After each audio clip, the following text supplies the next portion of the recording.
brought to you by Palvi Agrico. आता शेतीसाठी जे काही लागणार ते घरपोच मिळणार, तेही मोबाईलच्या एका क्लिकवर. आमची निष्ठा सुनित्रा वहिनीशी, पार दादाशी, जय दादाशी. मग ज्या वेळेला अशा कठीण प्रसंगामध्ये अनेक नेत्यांनी, अनेक समाजातल्या प्रमुख व्यक्तींनी जर पवार कुटुंबियात सुनित्रा वहिनीच्या मागे उभं राहत असेल तर दोष काय? आयत्या वेळेला विमानाचे पायलट कसे बदलले गेले, विमानाची टेक ऑफची वेळ बदलली गेली, नक्की उशीर कशामुळे झाला, दृश्यमानता कमी असताना लँडिंग करण्याचा प्रयत्न का झाला, आम्ही गप्प का आहोत, आम्हाला काय मिळणार आहे का, नक्की याच्या मागे यांचं काही षडयंत्र आहे का, कळालं पाहिजे. म्हणून माझं आव्हान आहे, या सदनामध्ये खुली चर्चा झाली पाहिजे. आमच्यासारख्यांना देखील सातत्यानं वाटत होतं की दादा नक्की त्या विमानात होते का, नक्की माहिती घ्या, हा प्रकार कशामुळे घडला, घात आहे की अपघात आहे, ही देखील आमची भावना त्यावेळेला नक्कीच उभी राहिली होती. आम्हाला देखील त्या पद्धती प्रश्न आमच्या डोळ्यासमोर चिन्ह पडलेले होते. आणि अध्यक्ष महोदय, अशा घटनेनंतरनं आदरणीय या देशाचे प्रमुख नेते पवार साहेबांनी पत्रकार परिषद घेऊन जाहीरपणाने सांगितलं की ही घटना हा अपघात आहे आणि ह्यामुळे झालेलं नुकसान कधी भरून निघणार नाही, अशा देखील भावना आदरणीय पवार साहेबांनी त्या ठिकाणी पत्रकार परिषदेच्या माध्यमातून व्यक्त केल्या. काही काळ गेला आणि त्यानंतर आजपर्यंत या घटनेच्या संदर्भामध्ये वेगवेगळे तर्कवितर्क लावण्याचा प्रयत्न केला, तो आरोप प्रत्यारोप होत असतात आणि त्यातून अनेकांनी ही घटना काय आहे, या घटनेमागचं सत्य काय आहे, ही देखील महाराष्ट्राच्या जनतेसमोर आली पाहिजे, असं आमचं देखील मत आहे.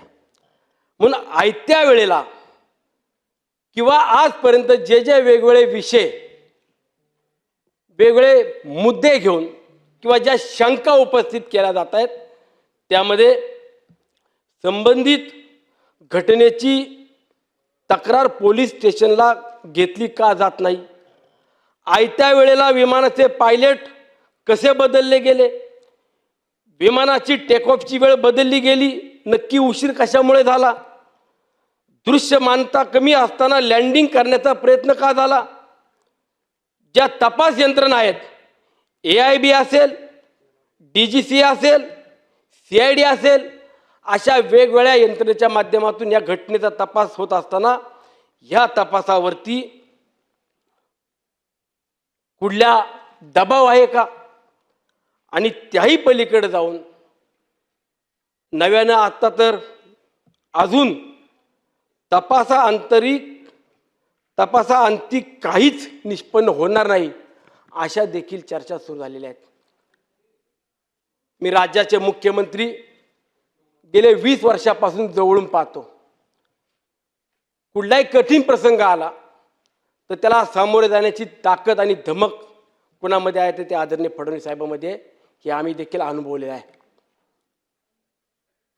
मागील 20 वर्षापासून पाहत असताना दादांच्या घटनेच्या वेळेला जे मुख्यमंत्र्यांनी मी पाहिलं,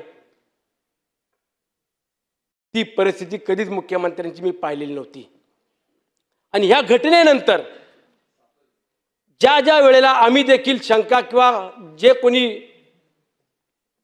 मुद्दे उपस्थित करतायत त्यावरती बोलण्याचा प्रयत्न केला, तर जाणीवपूर्वक मी असेल, माझे सहकारी अनिल भाईदास पाटील असतील किंवा अनेक माझे सहकारी विधिमंडळातले आहेत, आमच्यावरती देखील आरोप केले जातात. आम्ही गप्प का आहोत, आम्हाला काय मिळणार आहे का, नक्की याच्या मागे यांचं काही षडयंत्र आहे का. आणि अध्यक्ष महोदय, एक लोकप्रतिनिधी म्हणून ज्या वेळेला आम्ही निवडून येतो, त्या माझ्या मावळच्या मायबाप जनतेला देखील सुनील शेळके हा निवडून जरी दिलेला असला तरी तो चांगलं काम करेल हा विश्वास आहे. मतदारसंघातले लोक बोलत नाही, आम्हाला कुणालाही बोलत नाही. कोण बोलतं? ट्रोलर.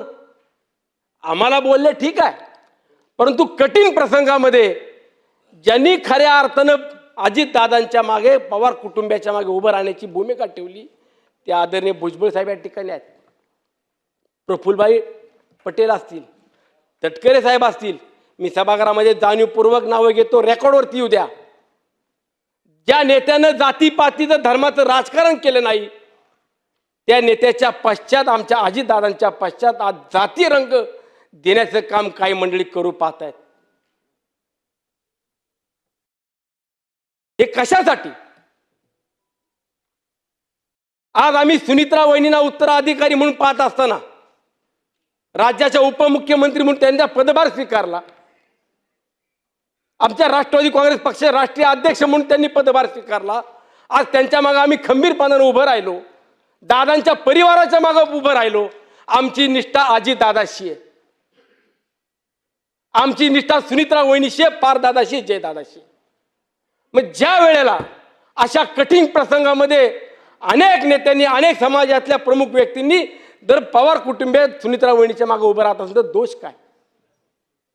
मग अध्यक्ष महोदय, ह्या अशा चर्चा होत असताना महाराष्ट्राच्या जनतेला देखील कळालं पाहिजे म्हणून माझं आव्हान आहे, या सदनामध्ये खुली चर्चा झाली पाहिजे. प्रश्न उत्तराचे आपण अनेक चर्चेमध्ये विषय घेत असतो, त्याच पद्धतीने प्रश्न उत्तर असतील किंवा समोरासमोर या चर्चेतून आदरणीय मुख्यमंत्र्यांनी देखील राज्याच्या जनतेला ही सत्यता सांगितली पाहिजे, एवढीच माझी विनंती आहे.